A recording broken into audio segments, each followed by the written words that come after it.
Such a great build-up episode with Hunter x Hunter episode 54. Just a great build-up because it just gave us so much information, and it almost was like the beginning and ending of a little story as well. Because in the beginning of the episode, you see Crollo thinking about his past, apparently, or something like that, and you see just a bunch of kids, but you don't really know what it is. You just see a bunch of kids, and you assume, I guess, oh, maybe that's his past or something. And then towards the end, you learn that they come from this abandoned, I guess, place called Meteor City, and it's just like junk and garbage, and I guess that's where Crollo comes from as well. So I really like the way it was told, the story. I'm not sure if it was told like that in the manga. Maybe one chapter did it and one chapter ended it, but I really like the way that was told. And we just got so much in this one, and the intensity of this episode was through the roof. For starters, you see that Kurapika calmed down in this episode, which I was glad, because in the previous episode, it looked like he was about to, rip someone's head off. He was going mad. He didn't know what to think. But in this particular episode, he calmed down, which is good. It shows that he still could have a level head, even in the most dire situations, and I was glad about that. Because, well, not dire situations, it wasn't dire, but, just when his emotions were through the roof, he could calm down. And I guess Gon Killua and Lorio being around helped him calm even more. And it's almost as though really once the head of the Phantom Troop is gone, he just was like, he accepted it.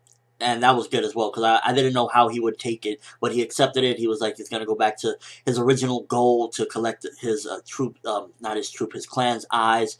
So that's pretty interesting that, he, after a while, he just accepted, what seemingly was the truth at the time. We also get a lot of this episode as far as the troop goes, and I really like how this episode focused mainly around the troop and them standing around and getting ready to go. We learned that Crollo learned the future-telling technique, or not technique, I don't know if you call it a technique, I guess. And that was interesting as well, that he grabbed that power, and I already knew when he started doing that, the shit was going to go down, and it indeed did. Towards the end, after everyone got their fortunes told, which, by the way, apparently 5 of them are going to die next, because Ubigen already died, and half of them were supposed to get slashed up, so 5 more were going to die, and I believe the girl with the glasses, I forget her name, and a couple others, I believe Shalnark is supposed to die, the fortune-telling girl is going to die. Those are the 3 that are going to die next, and I wonder how it's going to happen, because apparently the way it was told was that it's going to be with the Scarlet Eyes guy next to them in blood. And I can't wait to see what's going to happen. But the thing about it is, which really caught my interest, was towards the end, Hisoka gets his fortune read, which I don't know what went through his mind. What is his plan? He has to have a plan, because why else would he say, don't you think it'd be better to tell the fortune of everyone? Why would he say that when he knows that is a big possibility his scamming and scheming can come out through there? So I'm guessing Hisoka had a plan, or he's just really out of his goddamn mind. Because why else would you do that when you know all these people are going to attack you viciously? Basically, his fortune gets told, and he's reading it to himself, and it's one thing. It's basically saying of how he made a trade with Kurapika, or not, more or less saying exactly what happened and whatnot. And then, when the fortune-telling girl comes over to him, he says, you're not going to like this, or something like that, and hands it over. It changes slightly. So, maybe based on what's going to happen, the fortune changes or something, because, at the moment, automatically him handing that over meant that they were going to attack him, and there's nothing fortune can do. They're going to attack him. So maybe when things seemingly are about to convert, the fortune automatically changes completely, a bunch of different things.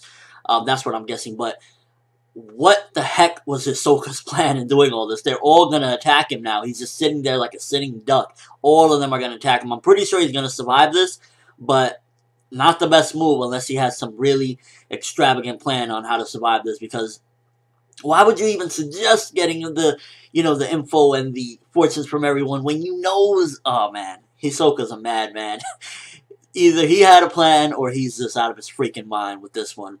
And overall, just this episode, the intensity, animation, really flawless, especially in the beginning when Kurapika's walking and Gon and Killua are playing around. It looked just beautiful movie quality, man. Madhouse, hands down, I don't care what anyone says, Hunter x Hunter is the top animated ongoing shonen series at the moment. Nothing has the animation that even comes close to what Hunter x Hunter does. It looked like a movie and Kurapika's just walking through the grass smiling, seeing his friends.